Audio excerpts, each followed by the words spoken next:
Guys, it's Daryl. Happy Monday. It is 3:35 a.m. here in Connecticut on the East Coast. It's a snowy morning here in Connecticut. I was not expecting snow. We got about an inch or two. That's pretty much nothing for us. Okay, so today I want to talk about. Let's talk about the phrase. I didn't mean to steal that tagline, but I'm going to talk about giving up privacy and freedom for safety. I don't know about you guys, but I'm tired of hearing that line. We've been hearing that line since 9/11, 2000, September 11, 2001, 9/11. And if you think about it, that line could be used, you got to give up a little privacy, a little bit of your rights for a little safety. It's a trade. Yeah, I'm not buying it anymore. I'll provide my own safety. I'll keep my privacy and my rights. Thanks. And the thing is here too is as you guys, I'm sure you guys are aware now. I've got nothing. It's not like I'm growing a couple acres of weed out in the backyard or anything. As you guys know, I have no issues with my privacy per se, but I'm tired. I'm very tired of hearing that line. Giving up my, like I said, alarms. Me personally, alarms go off in my head as soon as I hear that line. Okay. The company is Persistent Surveillance from Ohio. The link is down below. Starting in March in Baltimore, this company's been hired to provide 3 Cessnas, each equipped with 12 high-powered cameras to go over the city in a patchwork fashion, I guess, providing cover for the entire city, surveilling all the people, all the streets, all the houses, all the cars, all day, every day, to solve crimes. As I saw, there was a couple interviews with this guy, the owner of this company. One more interesting fact here. This company began business by providing this service for the military. I'm not sure if it was in Afghanistan, or no, I don't think it was Afghanistan, but that's how this company started. It was for military use.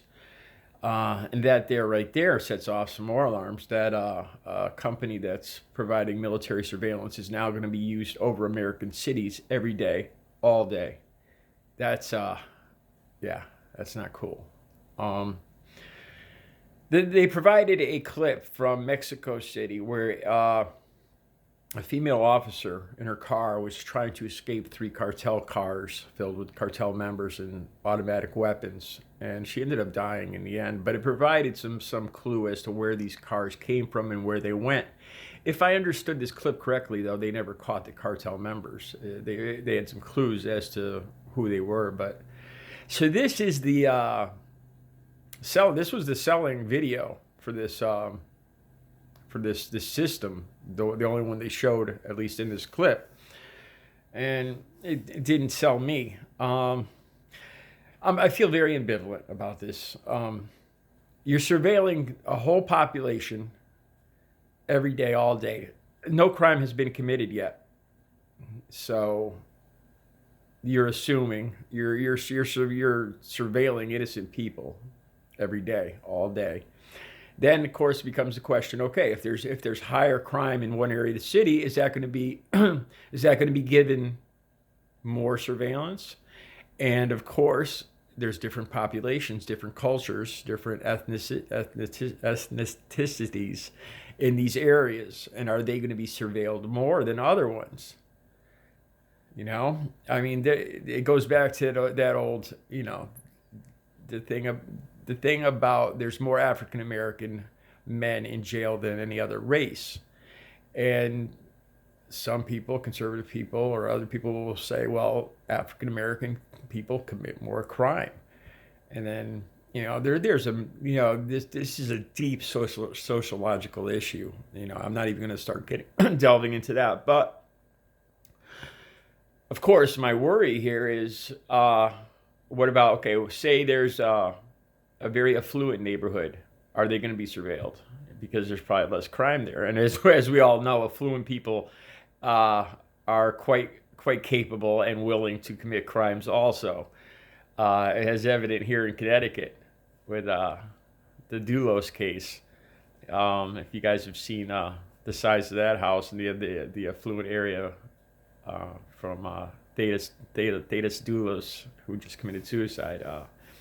The house is huge.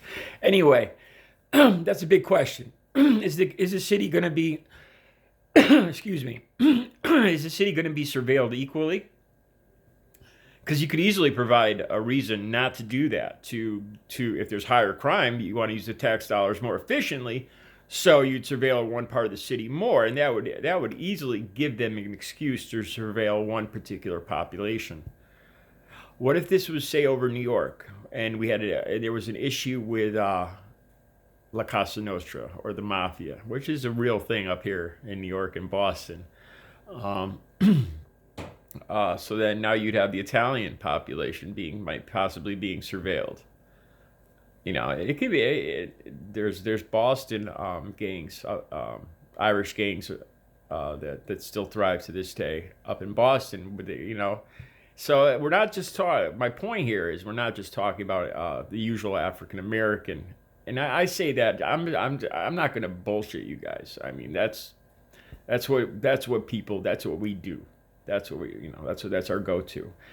That minorities commit all the crimes.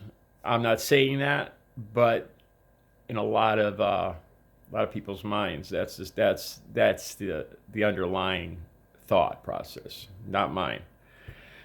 I feel ambivalent about this. What came to mind? What started to change my mind is just recently up here in Massachusetts, a young girl was kidnapped on her way to school by a pedophile, a child molester, and she was recovered. And I get goosebumps just talking about it. It was such a great moment where the girl was recovered alive and well the next day.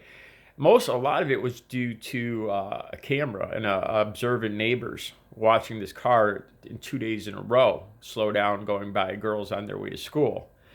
And it provided a good description of this car. And then this unbelievable whole family chased down this car and saved this girl. This was just last month. I can't remember the name. So I started thinking about the way these things seem to happen with child abductions. And I started thinking, it's like this system right here would work for that. You know, you'd be able to see cars going by slow over and over, and it would definitely, if somebody was abducted within a short time, you could get a description of the car and possibly the suspect, and possibly get the person back, the child back alive. And that started to change my mind completely. I mean, what price? I mean, is my privacy worth the life or the hell of a child being put through that? No. I'd give up my privacy and my rights to save a kid. No problem. So I started to feel ambivalent about this. I don't know. You know, especially with children, and this is a common problem, and that crime in particular. And the way that it seems to come about, the way this seems to be perpetrated, it seems like this system here could provide a lot of help curbing that situation, child abduction. And that changed my mind. It's a tough one. What price, if you could save one kid in a year, would it be worth giving up a little privacy for that entire city? I'd have to say, yeah. I mean, you can't put a price on a kid's life. So I don't know. I began by looking at this guy as a villain, and his, like I said, it was a military system. He began by selling this to the military as a military surveillance system, and being put over a United States city all day, every day. One more thing I want to tell you guys. Okay, I have apps on my phone, as does everybody. I am an airplane geek. Okay, I have a lot of geeky quirks, but that's one of them. I enjoy watching the paths of planes where they're going over the entire world. They have some of these apps where you can track air traffic over the entire world. The planes, particular planes, how fast they're going, how high they're going, where they're coming from, what time departures, and all that. And I for some reason, I enjoy watching this. Over Connecticut, my area, a few times I've seen these smaller planes, these Cessnas, in these patterns going back and forth, like 10 times, 12 times, all day, and a couple of days in a row, over small countryside areas, and I couldn't figure out what it was. And it must be some type of photography being done. I don't know if it's for mapping or or what it's for, but I always wondered why I was seeing that pattern, this pattern of a Cessna going back and forth for hours. And that's one more thing that this guy provided. I guess these planes are gassed up. I had no idea how long these planes they could stay in the air for hours. Providing three of them providing this service over Baltimore, and it begins in March, so it's already in effect. It's going in effect, and there's other cities that are interested in it. So let's see what you guys think. I'm not crazy over the United States. I mean, I figure we're already being surveilled by geosynchronous satellites. I'd imagine to some extent. I don't know what effect the cloud cover, night, etc., has on geosynchronous satellites being able to see down. I don't know if these Cessnas have a better. I suppose they can adjust their altitude and get underneath the clouds. It's more stuff to look into, but it's going in effect. It's a real thing. This isn't fiction. Or in Baltimore in a couple of months, it's starting for real. A whole city being surveilled all day, every day, by cameras, by three planes with a total of 3 times 12, 36 cameras all day, every day. Welcome to Big Brother. All right, you guys have a good day. Let me know what you think.